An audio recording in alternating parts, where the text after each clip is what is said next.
Bueno, buen día, buenas tardes, buenas noches. Mi nombre es Pablo Díaz, yo soy médico especialista en psiquiatría, soy ayudante de la primera cátedra de farmacología de la Facultad de Medicina de la Universidad de Buenos Aires y estoy aquí para hablarles de antipsicóticos. Les dejo mi mail por cualquier consulta que tengan y antes que nada, como bien dije en antidepresivos, últimamente se ha planteado la necesidad de cambiar la manera en la que nos referimos a los psicofármacos, ¿no? Em, Hoy vamos a hablar de aquella bolsa de gatos que son los antipsicóticos y que actualmente no cuentan solamente con indicaciones vinculadas con la psicosis, ¿sí? Em, Vamos a ver cuál es el mecanismo por el cual se postulaba que los antipsicóticos eran antipsicóticos, em, y cómo eso influía en la psicosis, pero vamos a ver que no tiene una sola manera de actuar el antipsicótico, o sea, no es un solo mecanismo, sino que hay otros, y este otro mecanismo puede colaborar en tener efectos beneficiosos en otras entidades, como por ejemplo la depresión. Entonces, hay una nueva nomenclatura, mencionada como nomenclatura basada en la neurociencia, que postula que las drogas, los psicofármacos, deberían caracterizarse por su mecanismo de acción. Entonces, en realidad, la clasificación se multiplicaría mucho más de lo que estamos habituados a poder manejar.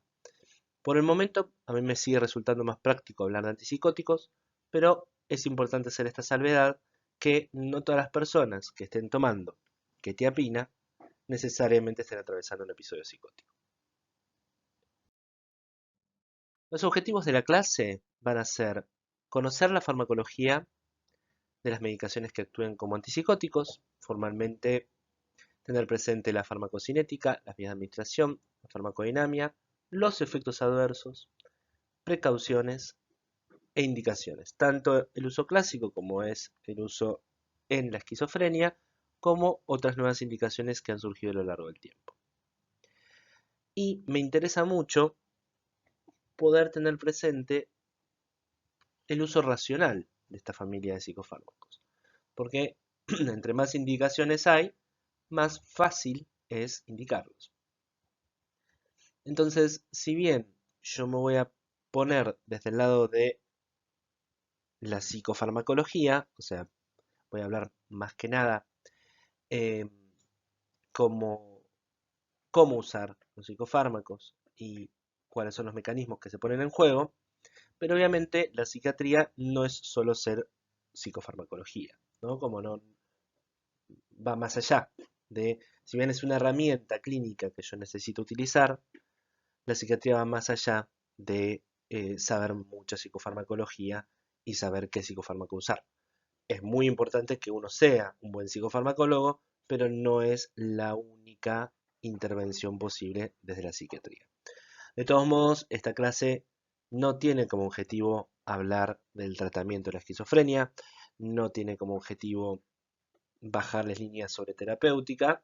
Sí vamos a ver algunas cuestiones generales porque influye en cómo actúan los psicofármacos, ¿no? Los antipsicóticos.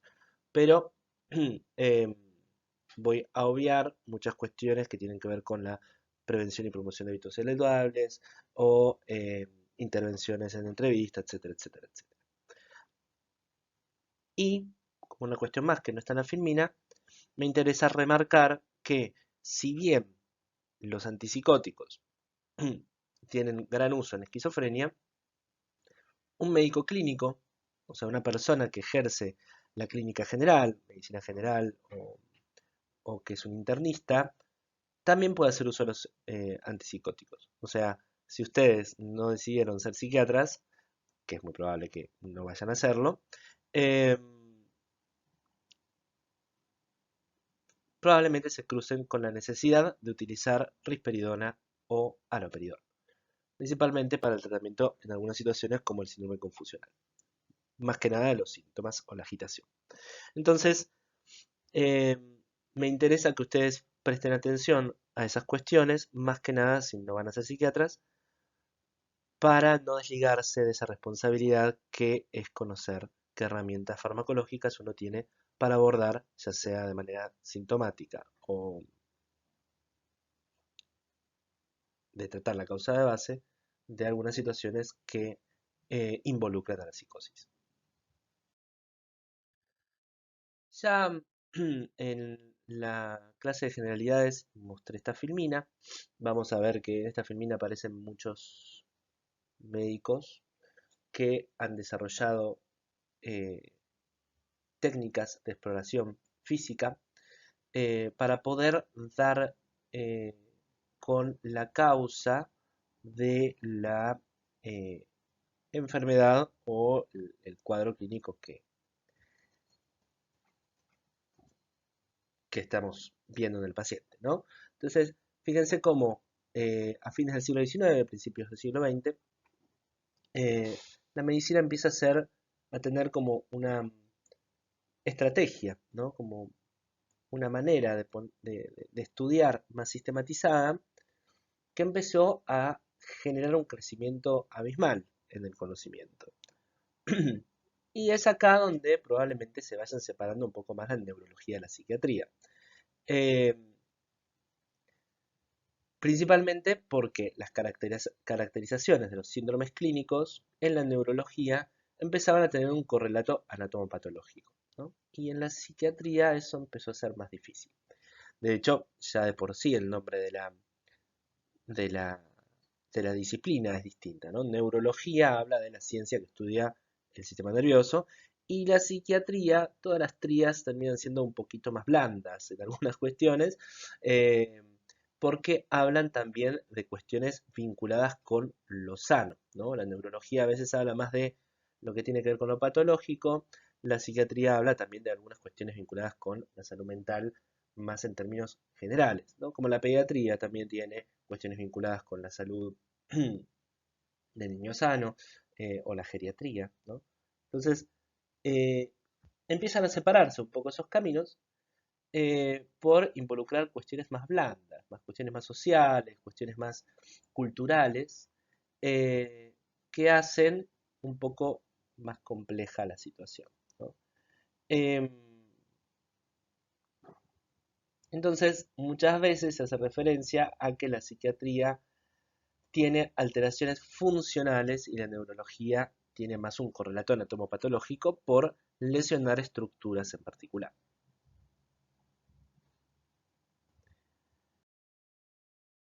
Esto tiene que ver un poco con la complejidad que tiene el sistema nervioso central, ¿no? Hay una... Esto es más que nada para poder pensar un poco las dificultades que nos encontramos a la hora de entender qué es lo que está sucediendo cuando una persona tiene un brote psicótico o cuando alguien está deprimido. Y cómo intentamos estudiar esa situación, ¿no? Fíjense que el sistema nervioso central es muy complejo. Primero partamos que hay una base celular, que son las neuronas, que ya de por sí tienen una expresión genética variable. Por un lado, se desarrollan las neuronas, ¿no? Como tienen ya una expresión genética particular que hace que la célula adquiera esa forma y esa funcionalidad.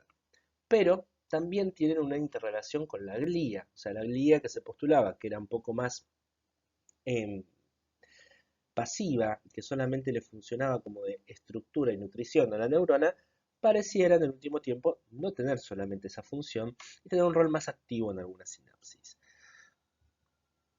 Esta expresión genética que lleva a la neurona a especializarse no es estable en el tiempo, o sea, hay al momento del crecimiento modificaciones genéticas en la expresión génica, mejor dicho, que pueden ser epigenéticas, que condicionan el neurodesarrollo del sistema nervioso central. O sea que ahí ya tenemos muchas cuestiones que empiezan a estar en juego. Por un lado, ¿cuánta sinapsis va a tener esta neurona? ¿Qué tipo de neurotransmisor va a expresar? ¿Qué cotransmisor va a expresar? ¿Lo va a expresar esta neurona? ¿Lo va a expresar otra? ¿Va a influir más la glía o menos en su frecuencia de disparo? ¿En si tiene el neurotransmisor disponible o no? ¿En qué receptores va a expresar esa neurona para saber a quiénes responder y a quiénes no? ¿Cómo se va a organizar? Si se va a organizar en núcleos, si se va a organizar de una manera más difusa, ¿sí? Si va a formar específicamente un circuito, ¿no? Ya sea un microcircuito entre relaciones locales o un macrocircuito vinculado con otras estructuras que pueden estar expresadas en el sistema nervioso central. A su vez, esto de lo que estamos hablando es que son células excitables que van a tener una transmisión, por un lado, por sinapsis químicas, por otro lado también por sinapsis eléctricas. Y eso va a tener distintas influencias. Va a ir modificando su citoesqueleto en función de esas neurotransmisiones. O sea, va a generar nuevas ramificaciones, nuevas sinapsis en función de los estímulos que va teniendo. Y los estímulos pueden ser homólogos, o sea, propios de la misma neurona y su sinapsis, o sea, su neurotransmisor, o heterólogo, digamos, que venga de otra neurona y de otro tipo de neurotransmisor. O sea, que van a expresar múltiples receptores. Esto regula la frecuencia de disparo y la influencia que va a tener en sus micro o macrocircuitos y en las redes neuronales, que va a funcionar para una integración de funciones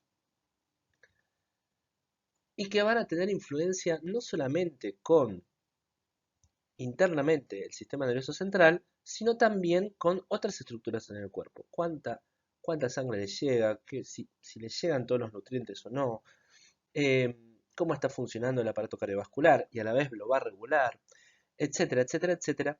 Y encima, no solamente va a tener influencias en el ambiente en cuanto a lo nutricional, a las condiciones del medio ambiente en sí, vinculadas con lo rígido que puede ser esto de la nutrición, la concentración de oxígeno o alguna noxa como puede ser una bacteria, un virus, sino también en cuanto a los condicionantes sociales que va a tener. O sea, uno también tiene que ver lo macro vinculado con lo social y lo cultural, porque no solamente las noxas, vamos a ver, tienen que ver con un virus, una bacteria, sino también con las violencias que pueden darse y eso tiene un impacto desde la cultura.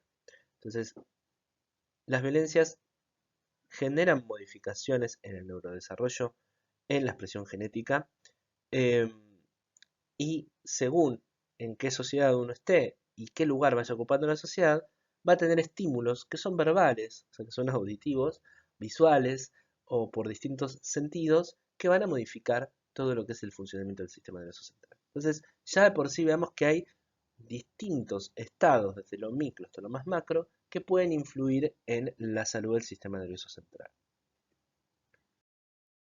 Entonces, la psiquiatría, digamos, la salud mental, tiene un estudio que puede venir desde los lugares más de ciencias básicas hasta eh, lugares desde ciencias que algunas personas llaman blandas, como la sociología o la psicología. Digamos, como el punto de partida puede ser distinto. Y eso va a condicionar cómo estudiamos el objeto científico, por decirlo de alguna manera. Desde nosotros, desde la psiquiatría, digamos, desde la Facultad de Medicina, estudiamos más que nada desde lo que es la base orgánica. Tenemos una gran falencia en cuanto a lo social, que no deberíamos descuidarlo. Pero bueno, ahora estamos en farmacología y no voy a ponerme a divagar de eso. Y me gustaría como deslizarles lo siguiente. Ya de por sí pensamos en que eh, tenemos que las neuronas pueden organizarse en núcleos, ¿no? Y esos núcleos pueden estar relacionados con otro, con un canal de comunicación directo, ¿no? Em, Ahora, ese circuito, digamos, esos dos núcleos contactados pueden contactarse con un tercero y armar como una cadena en donde el mensaje vaya de manera unidireccional. Pero también hay un feedback en general que sirve para regular un poco cuánta información se está transmitiendo y cuánto puedes, no sé, soportar el núcleo que la recibe. Y a la vez, el otro núcleo que sirve de mensajero también puede tener un feedback hacia el núcleo anterior, ¿no? Esto se llama como circuitos justamente en serie, digamos. Eh, Entonces se van a ir modificando entre sí. Pero esta no es la única forma de comunicarse, digamos. También puede haber un feedback o una correlación salpuenteando a este núcleo B.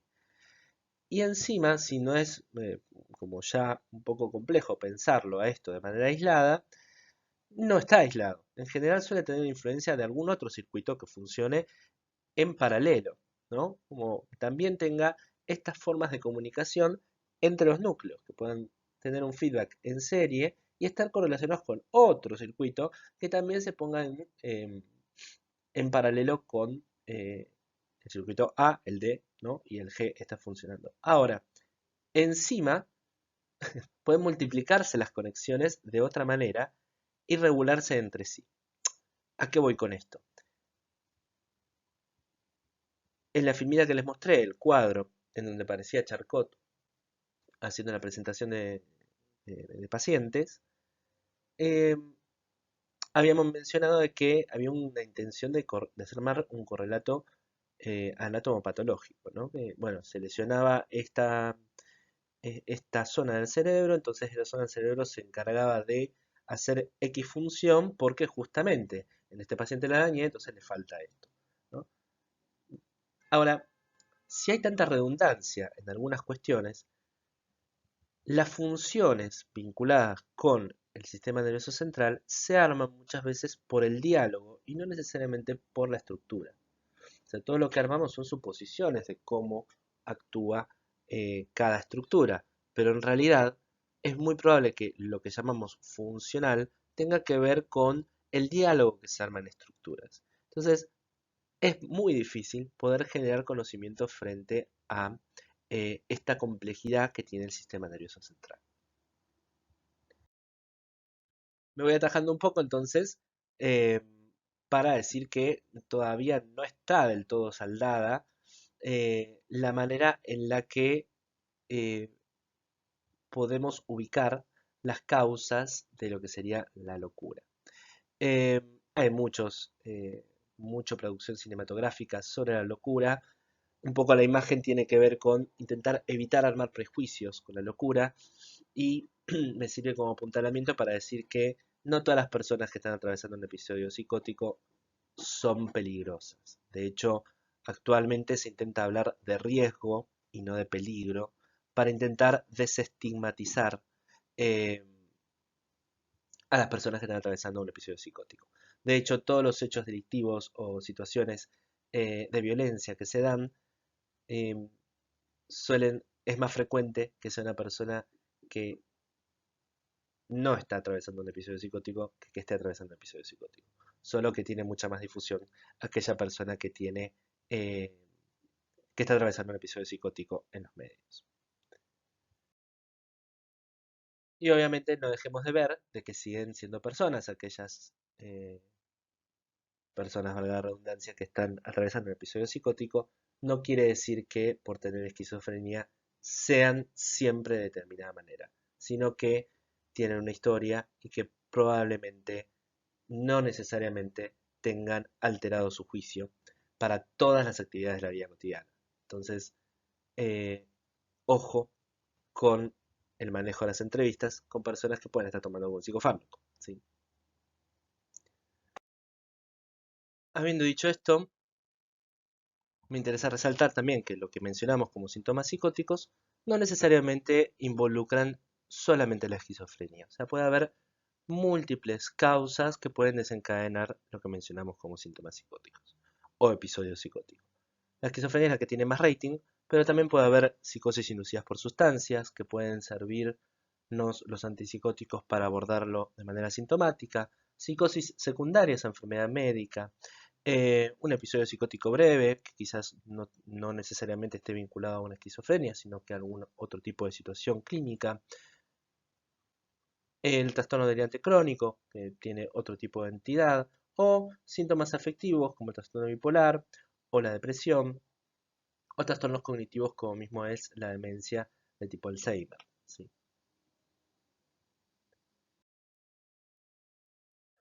Y la esquizofrenia, es importante tenerlo presente, no solamente son síntomas positivos, que es a lo que mencionamos o caracterizamos como episodio psicótico, sino que también hay distintos clústeres o distintos núcleos sintomáticos que también hay que abordar. O sea que el tratamiento de la esquizofrenia no involucra solamente eh, apagar los síntomas psicóticos, sino también abordar otros síntomas que involucran una complejidad mucho mayor de esta entidad clínica.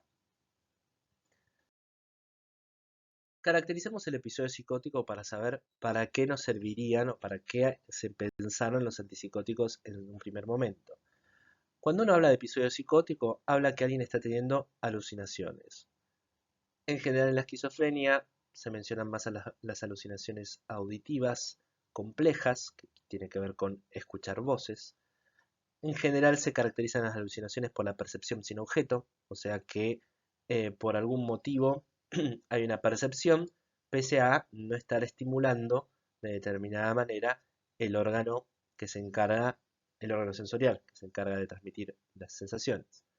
Por otro lado, hay ideas delirantes, o sea, la persona está desplegando ideas que son irreductibles, o sea, uno no puede convencer a esa persona de que lo que está diciendo puede estar equivocada, ¿sí?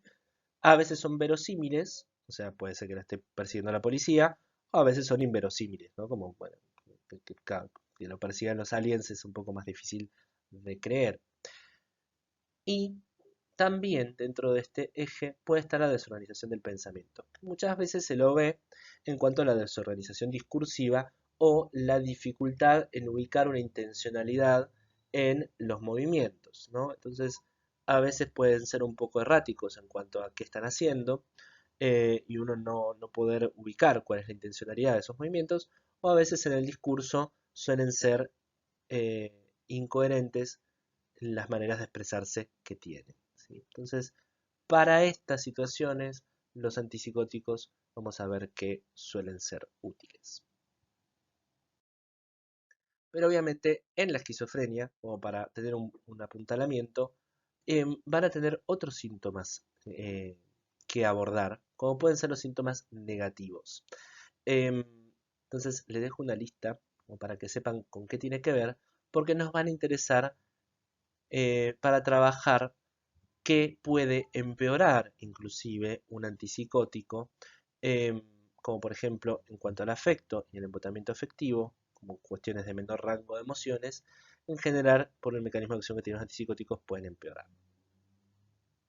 Y también puede haber síntomas cognitivos, que les dejo una listita en cuanto a qué puede ser, puede fallar, o para poder entender em, que estos clústeres que describimos pueden tener distintos apuntalamientos en el sistema nervioso central que vamos a ver cómo podrían interactuar con los antipsicóticos, que es algo que en la psiquiatría nos interesa mucho por las cuestiones de historia que tienen que ver con los antipsicóticos. Entonces,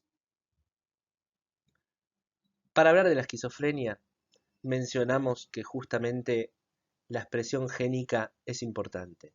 No hay un solo motivo génico que pueda explicar a la esquizofrenia, pero sí es cierto que hay una impronta genética fuerte en aquellas personas que desarrollan este tipo de situación. Ahora, también hay una influencia importante en el ambiente, ya sea de virus, toxinas, de consumo de sustancias, de violencias en la infancia, adolescencia o experiencias traumáticas que pueden hacer un condicionamiento de esa expresión génica y llevar a que haya un circuito injuriado. Y este circuito injuriado puede tener malos resultados por no funcionar al nivel de activación que necesita y al compensarlo de manera ineficiente se genera la sintomatología que podamos ver como episodio psicótico, ¿no? Como es una de las cuestiones que se plantea como el mecanismo fisiopatológico de la esquizofrenia. Esto es interesante porque no tiene que ver quizás con un déficit formalmente de un neurotransmisor como se postulaba anteriormente, o con, mejor dicho, una hiperactivación necesariamente de un solo sistema, sino que los orígenes tienen que ver con otras cosas, ¿no? Y generando una red neuronal desajustada o desafinada y que las drogas, digamos, los antipsicóticos, podrían venir a sintonizar mejor esas frecuencias y no necesariamente a solamente bloquear un tipo de circuito. ¿Cuáles son las hipótesis que se pusieron en juego? Las hipótesis, en cuanto a la fisiopatogenia, surgen a la par del desarrollo farmacológico. Cuando en 1950 aproximadamente se desarrolla la clorpromacina, hubo un cambio abismal en cómo se abordaba a la psicosis desde la medicina. Y en esto, que era más funcional y más vinculado solamente a la entrevista y tratamientos que podían ser muy crueles en el primer periodo del siglo XX, de golpe adquirimos los psiquiatras un ámbito más médico, ¿no? Con la posibilidad de usar las mismas herramientas clínicas que utilizaban otras disciplinas. Pero bueno, con esa herramienta clínica fuimos intentando caracterizar la psicosis. La primera hipótesis que surgió fue la hipótesis dopaminérgica o hipótesis de Carlson, que habla que hay una hiperactividad dopaminérgica en cierta parte del cerebro que genera los síntomas psicóticos. La verdad es que nos sirve para explicar por qué todos los antipsicóticos bloquean el receptor D2, ¿sí? O sea, el receptor dopaminérgico 2. Este bloqueo sería lo que más rédito tenía en su momento para disminuir los síntomas psicóticos. Sin embargo, es una hipótesis muy reduccionista eh, y hoy sabemos que no explica globalmente la entidad como la esquizofrenia, sino sirve como para desarrollar nuevos psicofármacos. Ahora, como dijimos anteriormente, los circuitos dopaminérgicos tienen un vínculo con un montón de otros neurotransmisores y de otras neuronas acumuladas en núcleos que tienen influencia sobre los núcleos dopaminérgicos, como puede ser la serotonina. De hecho, la hipótesis de hiperfunción serotonérgica surge a partir de objetivar que algunas sustancias denominadas psicodélicos generaban episodios psicóticos, ¿no? Entonces, el LSD, la psilocibina, la mescalina, que son agonistas serotonérgicos de tipo 2A, sirvieron para desarrollar este tipo de hipótesis, en donde quizás el bloqueo de este receptor podía beneficiar a las personas que están atravesando un episodio psicótico. Y esto es así, de hecho. Lo vamos a ver más adelante. Y por último, hay otra hipótesis que se pone en juego, que es la hipótesis de hipofunción glutamatérgica. Esta hipótesis habla eh, vinculando una explicación con el mecanismo de acción de la ketamina y lo que se llama polvo de ángel o fenciclidina, que produce un cuadro muy similar a la esquizofrenia cuando la persona está intoxicada. Y esto tiene que ver con la influencia del glutamato en interneuronas GABAérgicas que pueden estar alteradas en el neurodesarrollo. Es como la hipótesis que más en juego está hoy para poder explicar la esquizofrenia. No voy a meterme mucho más en esto. Mi intención de esta filmina tiene que ver con decirles que la cuestión es mucho más compleja de lo que parece, que los núcleos del RAFE son los que liberan serotonina y que pueden tener una influencia importante en los episodios psicóticos, más allá del área tegmental ventral o la sustancia negra que produce dopamina. Y la influencia de la corteza con el glutamato va a tener un impacto importante en cómo se puede generar un episodio psicótico. Y estos pueden ser nuevos blancos y que de hecho los laboratorios están en búsqueda de nuevos perfiles farmacológicos que puedan tener distinto impacto sobre estas neurotransmisiones. Porque, como vamos a ver, aquellos antipsicóticos que solo bloquean dopamina tienen muchos efectos adversos y no logran un efecto tan beneficioso en las personas que están atravesando un episodio psicótico en el contexto de una esquizofrenia. Ahora, enfoquémonos en por qué estaba la hipótesis dopaminérgica. La dopamina tiene una distribución, los núcleos que producen dopamina tienen una distribución muy bien conocida, ¿no? Y tenemos distintas vías dentro del sistema nervioso central. Por un lado tenemos la vía nigroestriatal, que es la vía que se encarga de regular todo el sistema extrapiramidal y que la estudiaron mucho seguramente para poder entender cómo se regulan los movimientos en neurología o en neurofisiología. Por otro lado, tenemos la vía tuberoinfundibular, que se encarga de regular la liberación de prolactina, ¿no? El PIF, el factor inhibidor de prolactina, es la dopamina. Entonces ahí tenemos otra vía.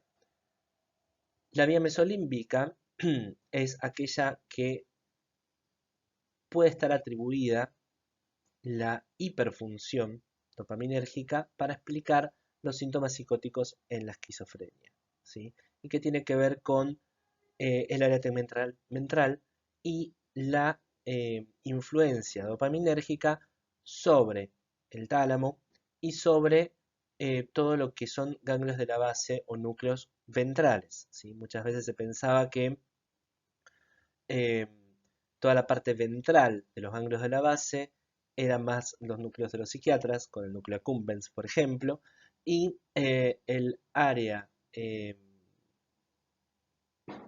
dorsal de los núcleos de la base tiene que ver con más los movimientos y estaba atribuido a los neurólogos. Esto ya no es tan así.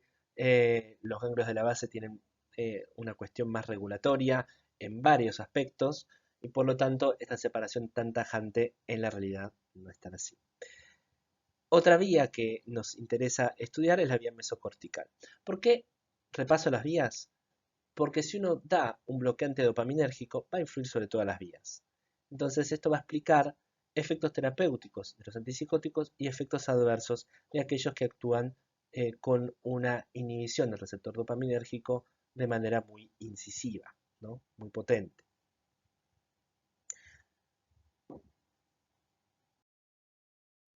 Una vía que no dije anteriormente es la zona quimiorreceptora gatillo. La zona quimiorreceptora gatillo tiene receptores dopaminérgicos y el agonismo dopaminérgico desencadena vómitos, ¿no? Náuseas y vómitos. Em, lo que decía el núcleo accumbens tiene que ver con el circuito de recompensa. Y esto nos sirve a nosotros para el aprendizaje y estar motivados a la hora de estudiar farmacología, por ejemplo. Y a la suerte de intentar encontrar patrones. Ahora, si esa vía está muy estimulada, puede generar una situación de psicosis inducida por drogas o síntomas positivos vinculados con la esquizofrenia, y si está muy baja la influencia dopaminérgica, puede generar síntomas afectivos o negativos, como puede ser la falta de sentir placer, la apatía o la indiferencia afectiva, la falta de energía, síntomas negativos, eh, que, como verán, va a ser importante regular porque tampoco es deseable para una persona que tiene esquizofrenia estar de esta manera, ¿sí? Podrá delirar menos, podrá tener ideas más fuera de lo común eh, o podrá tener menos alucinaciones, pero todo esto también es un problema a la hora de abordar la situación de la persona. Igual, no sirve mucho para aprender, para entender que los síntomas positivos se les atribuye una hiperdopaminergia en la vía mesolímbica y que esto no solamente puede ser producido porque a la dopamina le pintó liberar más dopamina, sino también puede tener que ver con una influencia glutamatérgica. O sea, la inervación directa del glutamato puede eh, tener mayor liberación de dopamina y generar síntomas positivos. Ahora ustedes me dirán, che, pero me dijiste que la hipofunción glutamatérgica es la que genera síntomas de psicosis. Bueno, el tema es que nosotros hablamos de la hipofunción del NMDA, no de todo el glutamato. Y que al andar menos el NMDA de interneuronas GABAérgicas en la corteza, genera una desinhibición de otras neuronas glutamatérgicas que sí van a poder activar por otro receptor, no necesariamente el NMDA, las vías dopaminérgicas. Entonces esto se postura, una hipofunción del receptor NMDA del glutamato, como una posibilidad de explicar del desarrollo de síntomas psicóticos. La serotonina también tiene una regulación en este nivel. Puede regular un aumento en la liberación de glutamato. De hecho, el receptor 5,2A aumenta la liberación de la liberación del glutamato. Entonces, esto podría explicar por qué algunos agonistas serotonérgicos desarrollan síntomas psicóticos. Entonces, vamos a ver que los antipsicóticos se caracterizaron primero por el bloqueo dopaminérgico de 2. Y esto era explicado por la disminución de la acción de la dopamina en la vía mesolímbica. Entonces, eso nos servía para decir, bueno, de esta manera puedo bajar los síntomas psicóticos. Pero vimos que hay otros factores que pueden estar en juego y que van a tener peso a la hora de pensar el mecanismo de acción de los antipsicóticos. Y entonces, las moléculas que bloquean dopamina pueden ser antipsicóticos, como también pueden ser algo que puede ser beneficioso, el bloqueo 5-HT2A, como, como lo adjuntado al bloqueo dopaminérgico, o puede ser sencillamente el bloqueo 5-HT2A como un efecto antipsicótico, o puede haber la influencia de otro tipo de receptores, como el 5-HT1A. El agonismo parcial puede servir para sintonizar mejor las vías neuronales y el agonismo dopaminérgico parcial también puede servir para sintonizar distinto eh, los circuitos. Ahora lo vamos a ver más en detalle. Entonces, los antipsicóticos en general se van a caracterizar por antagonizar el receptor dopaminérgico. Esto, como vimos en antidepresivos, va generando latencia de acción. O sea, no necesariamente la persona por recibir una dosis de haloperidol va a dejar de delirar, sino que tiene que llevar un cierto tiempo de exposición a ese psicofármaco para obtener un rédito, porque esos circuitos tienen que reacomodarse al nuevo equilibrio también. Y según cómo antagonizan este receptor o si tiene influencia sobre otros receptores, podemos clasificar a los antipsicóticos.